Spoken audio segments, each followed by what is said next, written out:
ओम शांति शांति शांति। ओम ओम शांति शांति शांति। ओम योग दर्शन के द्वितीय साधन पाद के 40 सूत्रों को हम पढ़ चुके हैं।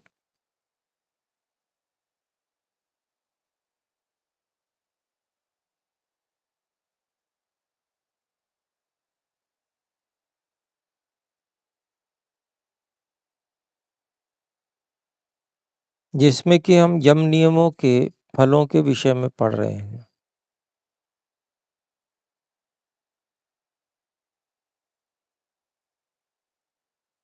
क्योंकि फल को जानकर ही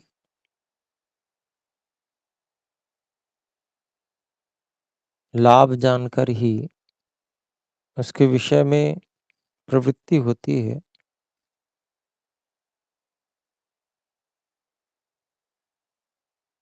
जी, तो यहाँ तक कोई यदि बात पूछना चाहते हैं अथवा अपनी बात रखना चाहते हैं तो कह सकते हैं हस्तोत्थापन द्वारा।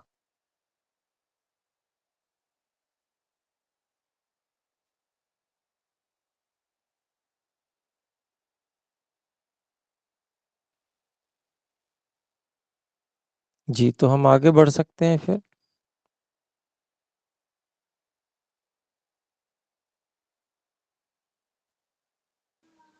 जी आचार्य जी।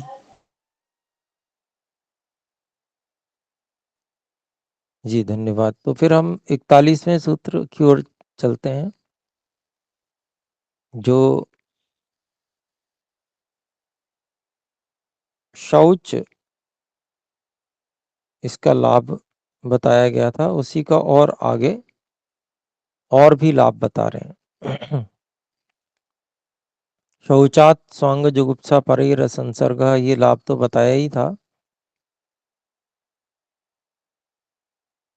किंच ये भूमिका में बताया गया। और भी शौच का क्या फल है।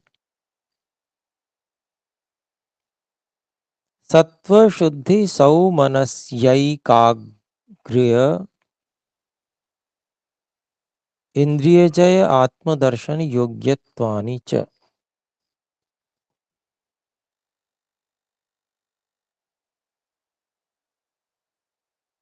तो सत्व शुद्धि सौमनस्य एकाग्र्य इंद्रिय जय आत्मदर्शन योग्यत्वानि च। तो चित्त की शुद्धि होती है।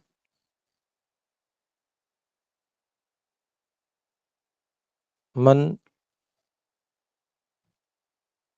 आंतरिक शुद्धि के लिए भी परिभाषा बताई गई थी जो शुद्धि की। तो मन शुद्ध होता है शौच करने से। मन शुद्ध होने से सौमनस्य मन की प्रसन्नता होती है। मन प्रसन्न होने से एकाग्रता होती है और इंद्रियों का जय होता है।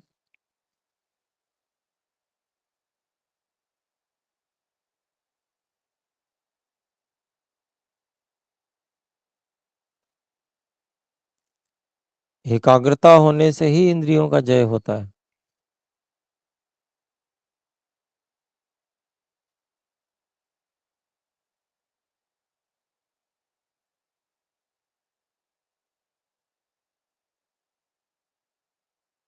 और ये दोनों होने से, एकाग्रता और इंद्रिय जय होने से,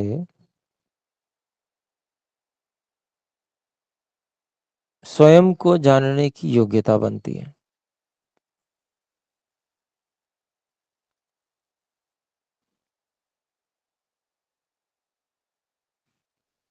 व्यास भाष्यम भवन्ति इति वाक्यशेषः, ये सब कार्य होते हैं, ऐसा वाक्य पूर्ति कर सकते हैं। शुचेह सत्वशुद्धिः,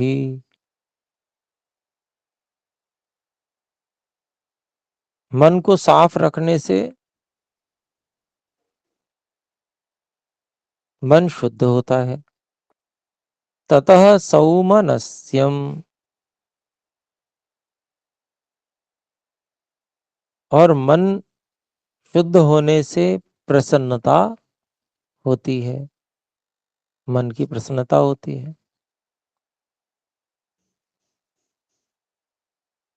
तो मन शुद्ध नहीं होता तो मन की प्रसन्नता भी नहीं होती।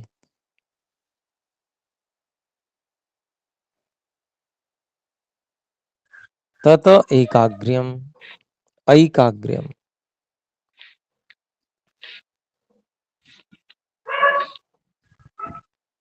मुकेश जी से निवेदन है, माइक म्यूट रखें।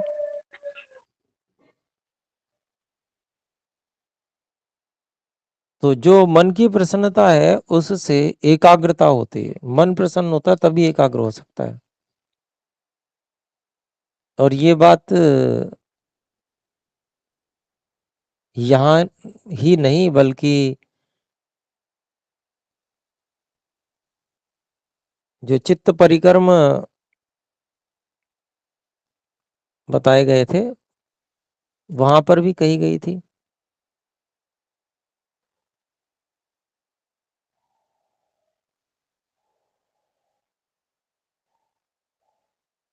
जो सूत्र था जिसमें बताया गया था कि मैत्री करुणा मुदितोपेक्षाणाम सुख दुख पुण्य पुण्य विषयाणाम भावनातश्चित्त प्रसादनम। तो चित्त की प्रसन्नता बहुत आवश्यक है। एकाग्रता के लिए चित्त प्रसन्न होना बड़ा आवश्यक है। कोई दुख है, कोई परेशानी है तो एकाग्रता नहीं बनेगी।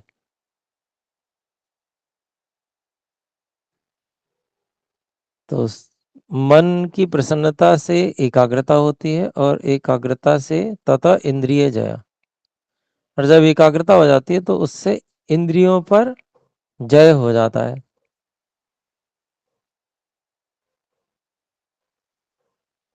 विषय जो भी हम जानना चाहते हैं उसमें जब एकाग्रता होती है तो फिर इंद्रियां अपने विषयों में गमन नहीं करती हैं,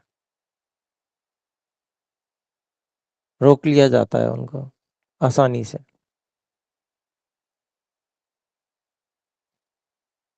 क्योंकि हम एक विषय में एकाग्र हैं। इंद्रिय जय। ततश्च आत्मदर्शन योग्यत्वम, और उस इंद्रिय जय के होने से आत्मदर्शन की योग्यता होती है। बार बार बाधित नहीं होता व्यक्ति इंद्रियों के विषयों से।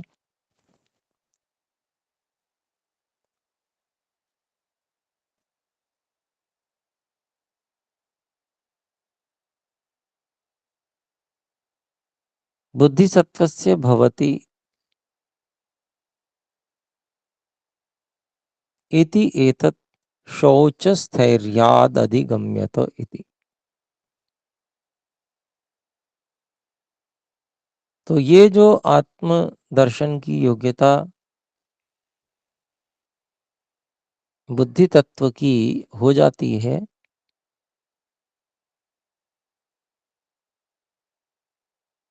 यह जो है शौच की स्थिरता से ये उपलब्धियां होती हैं। तो शौच जो है वो बहुत महत्वपूर्ण है। चित्त मलानाम आक्षालनम, यह जो शौच का भाग है उससे यह सब उपलब्धि हो रही है।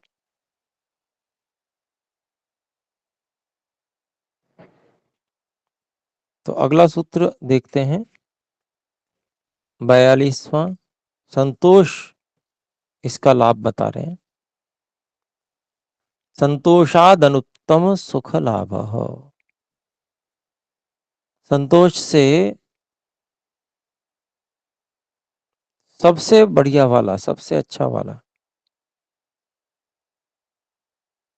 उससे अधिक कोई उत्तम नहीं है, सुख लाभ होता है।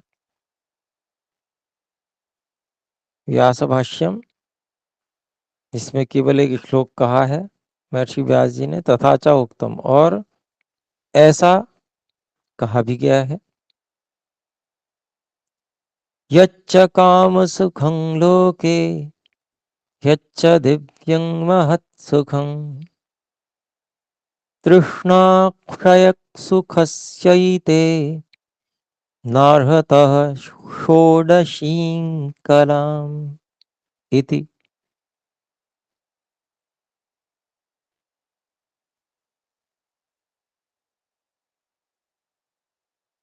तो बता रहे हैं कि यत् च काम सुखम लोके, संसार में जो कामना से प्राप्त होने वाला सुख है, जो यच्च, और जो दिव्यम महत् सुखम,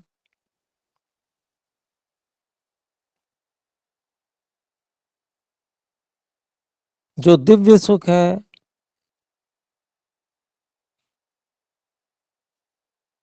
बहुत बड़ा, बहुत अधिक सुख जो है, दिव्य सुख, ये भी सांसारिक सुख ही है।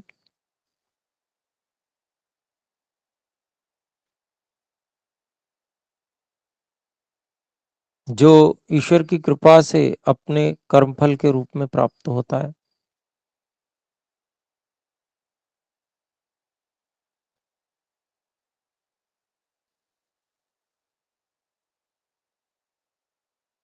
तृष्णा क्षय सुखस्य एते, तो एते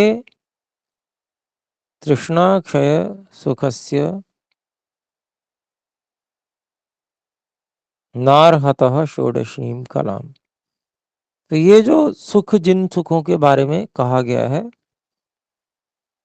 काम सुख है, दिव्य महत् सुख है,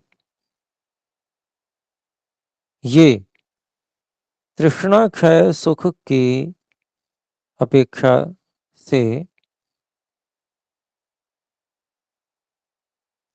16वीं कला के बराबर भी नहीं, 16वें भाग के बराबर भी नहीं है।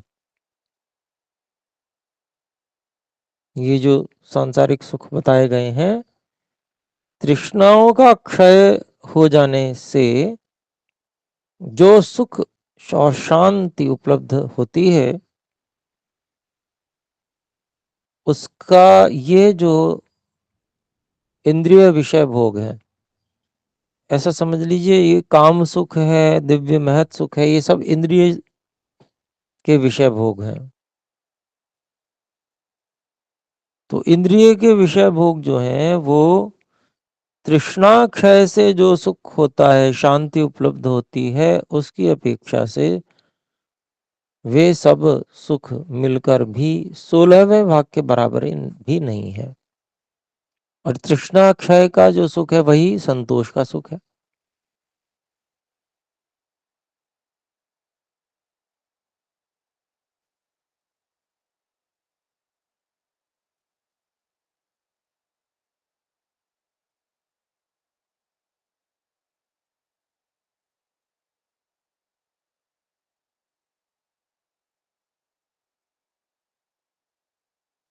संतोष क्या था?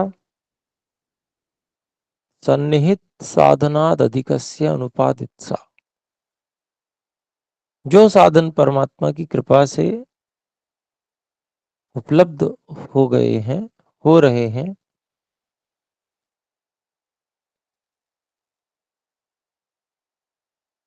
अपने पुरुषार्थ से,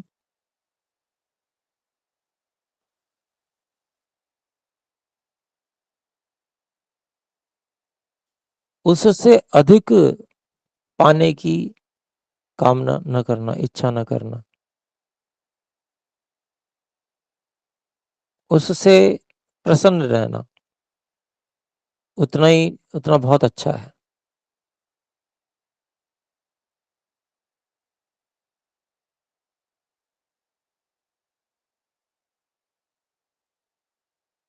अर्थात उस समय, जिस समय जो उपलब्ध है,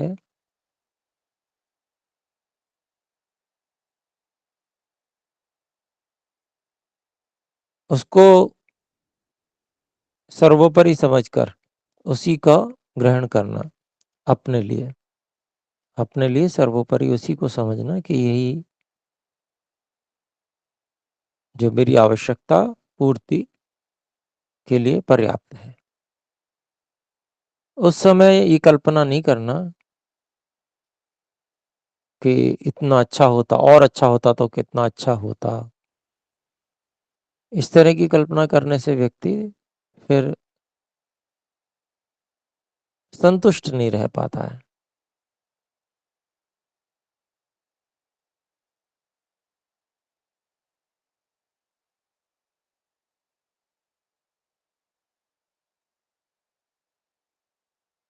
तो उसमें वह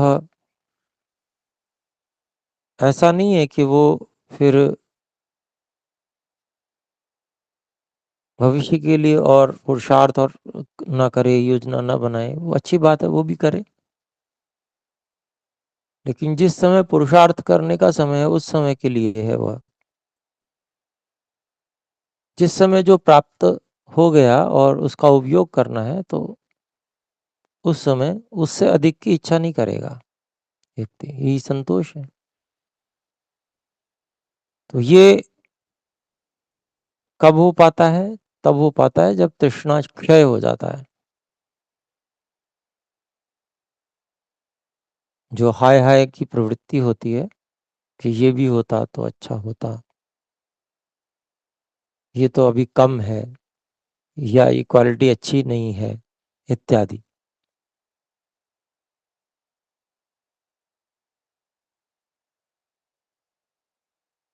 ये तृष्णाएं हैं।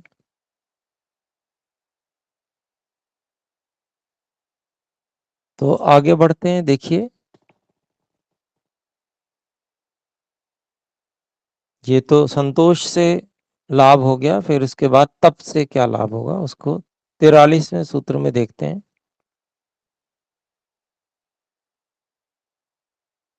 कायेन्द्रिय सिद्धि अशुद्धि क्षयात् तपसः।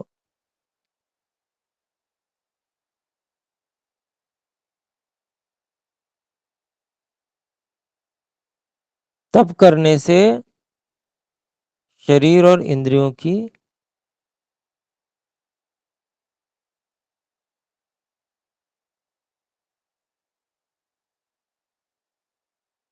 कमजोरी दूर हो जाती है और शरीर और इंद्रियों की शक्ति बढ़ जाती है। कायेन्द्रिय सिद्धि ही, शरीर और इंद्रियों की सिद्धि होती है। सिद्धि का मतलब शक्तिशाली बन जाती है, अधिक सक्षम हो जाते हैं इंद्रिय और शरीर। किससे?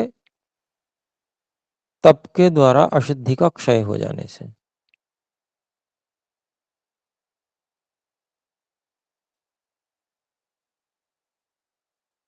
अशुद्धियां क्या हैं? वो सामर्थ्य को कम करने वाली हैं।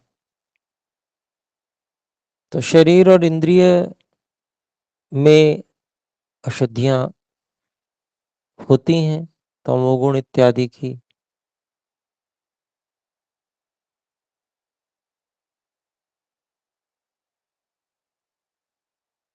लेकिन तप करने से ये अशुद्धियां, इनका अशुद्धियों का क्षय हो जाता है, हट जाती हैं वो अशुद्धियां। इससे सामर्थ्य बढ़ जाती है। ब्लॉकेज आजकल शब्द उसके लिए प्रयोग हो रहा है। तो शरीर में और इंद्रिय प्रणाली में ब्लॉकेज होती हैं, जिसके कारण से क्षमताएं कम हो जाती हैं। तप करने से ब्लॉकेज हट जाती हैं और शरीर और इंद्रियों की सामर्थ्य विशेष हो जाती है, उसी को सिद्धि कहा है।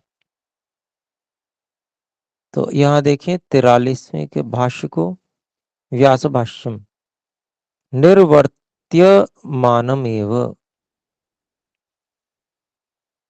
तपो निर्वर्त्यमानमेव तपो हिनश्च्युद्ध्यावरणमलम्।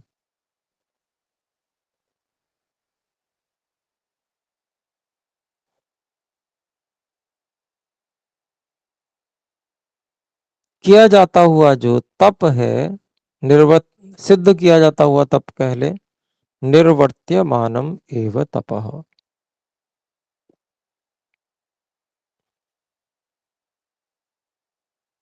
तो जो किया जाता हुआ तप है वह अशुद्धि आवरण, अशुद्धि रूपी आवरण रूपी मल को नष्ट कर देता है, हिनस्ति।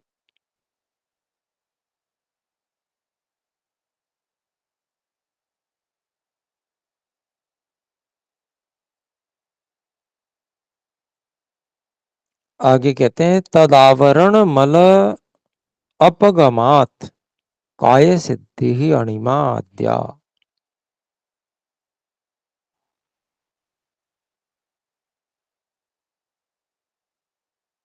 तो वो जो अशुद्धि रूपी जो आवरण और मल,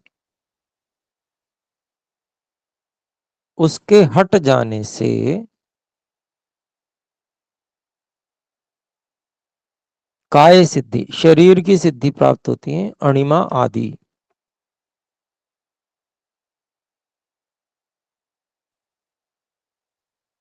तो ये अभी विभूति पाद आएगा, उसमें अणिमा आदि क्या सिद्धियां होती हैं उनके विषय में बताया जाएगा।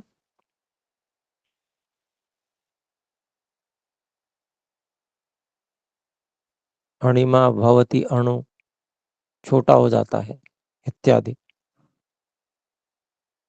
तो सामान्य रूप से लोग विश्वास नहीं कर पाते हैं कि ऐसी भी कोई सिद्धि होती होगी, महिमा महान भवति इत्यादि। पर यहाँ पर अनेकत्र ये इन सिद्धियों के विषय में बताया गया है। तो सामान्य से कुछ अंतर तो अवश्य आता होगा, ऐसा मुझे भी लगता है।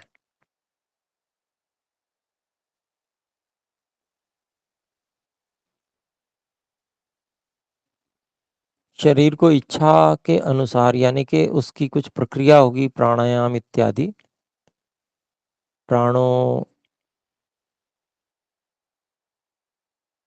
इत्यादि को कुछ न कुछ इस प्रकार की क्रिया की जाती होगी जिससे शरीर कुछ मात्रा में छोटा होता होगा। वो जादुई रूप में उतना होता हो ना, उतना ना भी होता हो, लेकिन कुछ तो जरूर होता होगा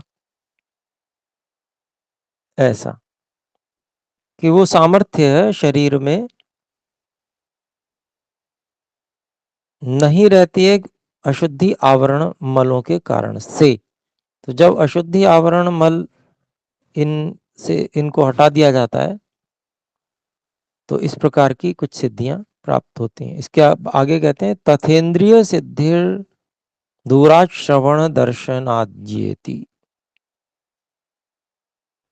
और वैसे ही इंद्रिय सिद्धि भी होती है कि दूरात श्रवण, दूर से ही सुन लेना, बहुत दूर की बात सुन लेना जो है, या बहुत दूर तक देख लेना, दर्शनात्।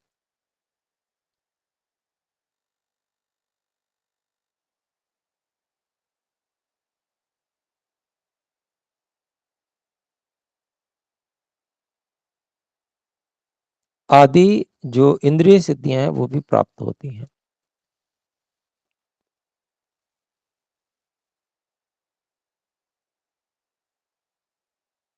तो तप जो है वह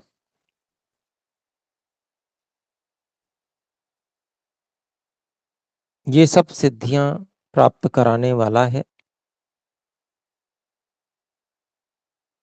संयम से सिद्धियां होती हैं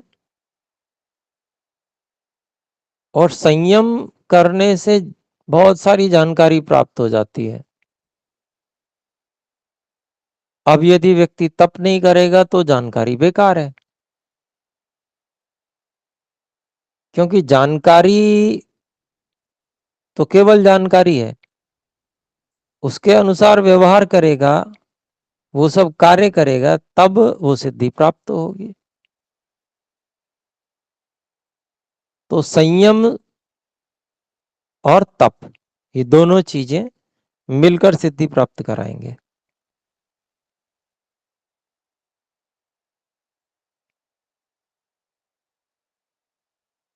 तो आइए 44वां सूत्र और देखते हैं। स्वाध्यायात इष्ट देवता संप्रयोग। स्वाध्यायात इष्ट देवता संप्रयोग। स्वाध्याय करने से इच्छित विषय, जो वेद के विषय होते हैं, उनको देवता कहते हैं। वेद मंत्रों में देवता लिखा रहता है ऊपर, वो देवता विषय होता है। उससे संप्रयोग हो जाता है, उससे संबंध जुड़ जाता है। उस विषय, स्वाध्याय करने से उस विषय से जुड़ाव होकर उसकी जानकारी प्राप्त हो जाती है।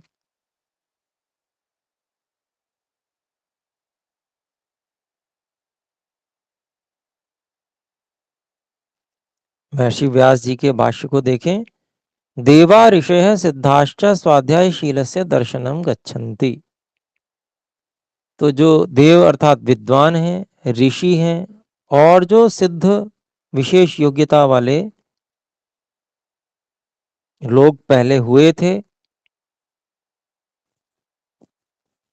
वो स्वाध्यायशील व्यक्ति को समझ में आ जाते हैं। दर्शनम गच्छन्ति का मतलब समझ में आ जाते हैं, उनकी बात समझ में आने लगती है। इसका अर्थ अगर सीधा सीधा भी किया जाएगा तो फिर वो अजीब सा अर्थ बन जाएगा, वो अर्थ नहीं यहाँ पर लग सकता। तो जो विद्वान लोग पहले हो चुके हैं, अब वो उनकी पुस्तकें तो विद्यमान है, उनके जो दर्शन है, ये सब चीजें, उपनिषद हैं ऋषियों के, ये विद्यमान है। जब उनका स्वाध्याय व्यक्ति करता है तो वो क्या कहना चाह रहे थे, उनकी बात समझ में आ जाती है। उसी को, उनके दर्शन को गच्छन्ति प्राप्त हो जाते हैं। दर्शन क्या मतलब हुआ, उनका जो सिद्धांत है, उनकी जो वो क्या कहना चाह रहे हैं उसको समझ जाते हैं, है ना। गम धातु का केवल जाना ही अर्थ नहीं होता है, समझना भी अर्थ होता है।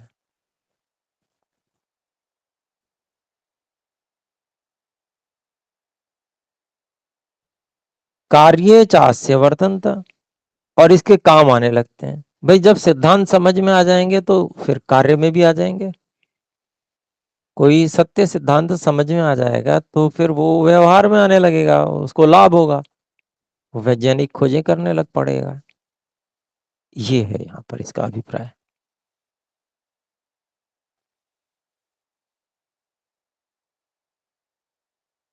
तो 44 सूत्र हमारे हुए, और एक ही नियम रह गया है, उसको हम अगली कक्षा में देखेंगे, जिसका कि फल जानना शेष है। तो आइए अभी हम विराम करते हैं। हम सब मिलकर एक बार ओम का उच्चारण करें।